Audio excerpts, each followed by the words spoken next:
Me sentía atrapada, con miedo, diciendo que un día me iba a tocar a mí y muy estresada porque pensaba mucho en eso. Todo el día, todos los días estaba así, no quería hablar con nadie, estaba encerrada, oyendo música triste, abrazando a mi hermano, abrazando una almohada o cerrar mis ventanas porque no quería ver a nadie, porque tenía miedo. Y hasta ir a la escuela tenía mucho miedo, le decía a mi mamá que me acompañara. Muchas personas notaban que yo era muy, no me acercaba casi con nadie, o sea, era muy alejada por el suceso. Pero pues ahora con los talleres me apoyaron y me ayudaron a eso. Pues a veces no podíamos salir a la calle por la misma violencia que había, por, no sé, por cualquier cosita, porque había, aparte que había mucha violencia, había mucha gente que no sabía qué hacer nomás que hacer, transmitir violencia. Antes ya eran como las 4 de la tarde, 3 de la tarde y todo el mundo estaba encerrado en su casa, ya estaban las calles profundamente solas, los parques pues en malos estados. La población estudiantil pues vive, bueno, primero el suceso que fue el impacto, que nadie estábamos preparados para este impacto y que bueno, desafortunadamente llega y es algo inédito y por supuesto que los jóvenes de la secundaria pues tienen ansiedad, tienen estrés postraumático, tienen miedo, están tratando, habrá jóvenes que pudieran salir de alguna manera, los que tienen los recursos de parte de la familia, de parte de la sociedad, pero habrá unos que no los tengan y esos niños están afectados y son jóvenes que probablemente, y no probablemente, seguramente más adelante nos van a dar problemas y fuertes. Se vivieron tiempos muy difíciles en Ciudad Juárez, ¿sí? Que dejaron muchas secuelas. Familias sin padres, familias sin madres, familias sin algún miembro como un hijo, ¿sí? Me tocó tener un caso de una chica con muy alto promedio académico, pero que no cesaba de llorar, ¿sí? Ella totalmente en crisis. Había meses que había perdido a un hermano y lógicamente la familia estaba devastada. Entonces ella pues traía estas emociones que le generaban en casa a la escuela.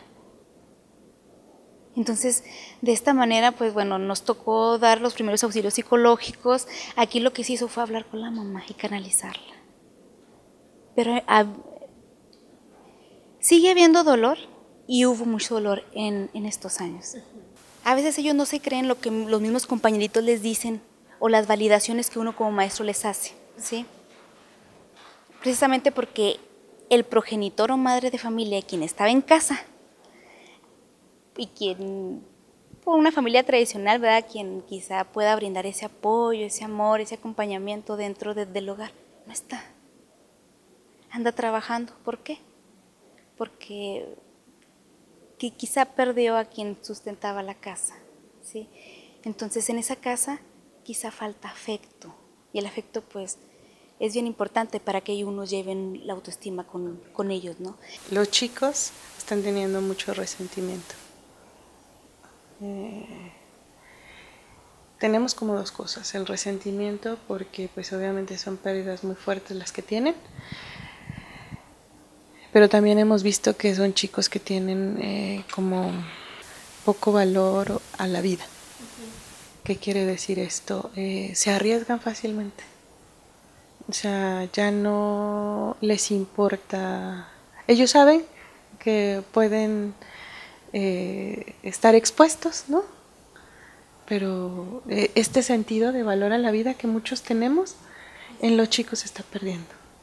Eso yo lo estoy viendo, ¿no? Y esta parte de reproducciones, de modelos de violencia, pues por supuesto que los estamos teniendo. Muy ligado a la normalización de violencia, son chicos que empezaron por ejemplo, ahorita que estamos hablando de niños que tienen ahorita 12, cuando estaban los índices de mayor violencia, pues eran niños mucho más pequeñitos, ¿no? Y que te decía, tan normalizado estaba que nos decían, yo me topaba con papás que pues con celulares, que se cargaban a los hombros a los niños para poder ver al muerto, a la persona, o sea, esta parte de integridad, vida, de respeto, que es lo que a nosotros nos interesa sobre todo, sentido de vida, eso se va perdiendo. Lo que se encontró principalmente en las escuelas eran un cierto nivel de tensión, docentes que no sabían verdaderamente por dónde empezar cuando tenían niños que estaban o hiperactivos o al contrario prostrados, silenciados, que no participaban a las actividades. Cuando se empezó a hacer este diagnóstico de cómo andaban las escuelas, surgió la parte de impacto psicosocial, y de ahí se sumó el componente que se llama PAP hoy en día. Entonces ahí se empezó a trabajar directamente con los niños. Entonces las consecuencias que se observaban eran, sí, niños que habían vivido hechos muy violentos y que podían expresarlo de manera distinta. Y entonces el proyecto intentó como tal de diagnosticar estos efectos y proponer una respuesta o individual o grupal según el tipo de afectación psicológicas que tenían estos niños. Teníamos casos de niños de secundaria que estaban en situación clara de estrés postraumático, que es un nivel de ansiedad, un nivel de estrés altísimo que normalmente se encuentra en situaciones súper tensas, súper difíciles, y sí teníamos casos de este tipo. Pues qué se pudiera hacer, ¿verdad? O cómo pudiéramos ayudar a la gente que ha tenido ese tipo de pérdidas, ¿verdad? Digo, porque pues el que se va, pero el problema no es el que se va, porque es que ya murió, pero el problema es el sobreviviente. Entonces queda con unos rencores muy fuertes, muchas veces no tiene ni la capacidad ni de cómo sobrevivir o cómo paliar el dolor, que es un dolor que nunca se acaba, ¿verdad? Nunca se va a acabar, o sea. De la población de adolescentes encontramos mucha agresión física y verbal. Ya no había ese respeto con la mamá, con el papá. Muchos jóvenes tomaban el rol de padres porque lamentablemente tuvieron pérdidas muy cercanas del papá. La mamá tenía que cubrir ese rol de papá, era tenerse que irse a trabajar 12 horas, y el hermano mayor, que estábamos con 12 años, tenía que cuidar a los otros menores, dejaba en la escuela. Como era muy cerrada esa cuestión de que no querían hablar con nadie por miedo de que fuera a pasar algo, fue muy complicado nosotros como psicólogos irnos involucrando y tener esa confianza con el menor. Lo que puedo notar es hay jóvenes que llegaban al salón aislados, no hablaban con nadie. Les comentabas algo y empezaban a temblar, no hablaban, querían ir al baño, no te pedían permiso para ir al baño porque era el miedo de acercarse. Hacíamos actividades todos y ellos eran de estar siempre los jalando y no querían. Pues no salíamos. Estar nada más llegaba mi mamá del trabajo y es estar con ella, porque llegaba cansada y así la atendíamos.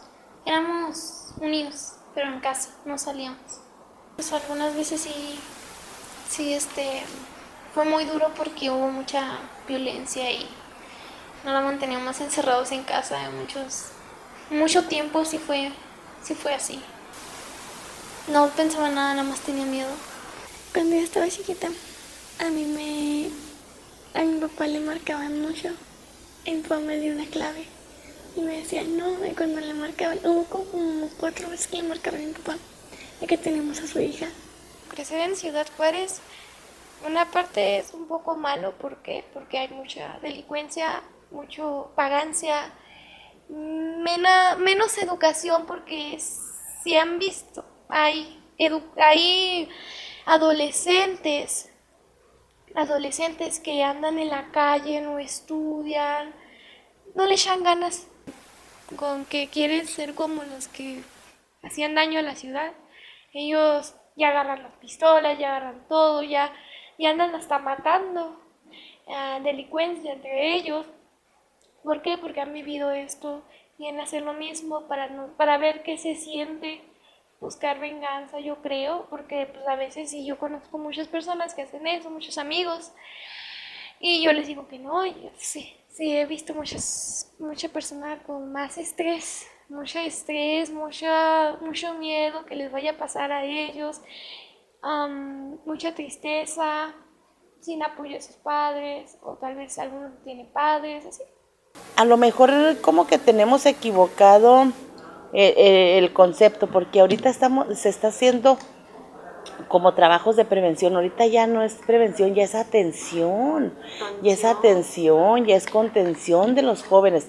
La prevención ya ahorita no nos sirve ni le sirve a los jóvenes. Ahorita ya pasó, ahorita tenemos que contener esa situación, que detener y que estar atendiendo realmente a todos esos jóvenes que están afectados. Entonces sí nos falta algo y debemos decirlo, debemos decir que tenemos que involucrarnos todos, invitar a todos quienes tienen esas capacidades de poder aportarlas por nuestros jóvenes, porque lo merecen. Nuestros jóvenes merecen que les ayudemos porque vivieron situaciones terribles, de verdad. La gente que somos de aquí de Juárez vivimos un buen tiempo detrás de esos muros, detrás de esas rejas, encerrados en nuestra casa, que sentíamos que era lo seguro, pero eso es algo falso. Era algo que los jóvenes ahorita no nos perdonan, el haberles robado parte de su juventud. No nos lo van a perdonar, porque no vayas, porque hay peligro, no salgas, porque hay balaceras, no salgas, porque eso. Y los jóvenes son jóvenes y al final de cuentas tienen que vivirlo. Entonces eso los jóvenes no nos lo van a perdonar. Entonces estamos en deuda, la sociedad estamos en deuda con los jóvenes.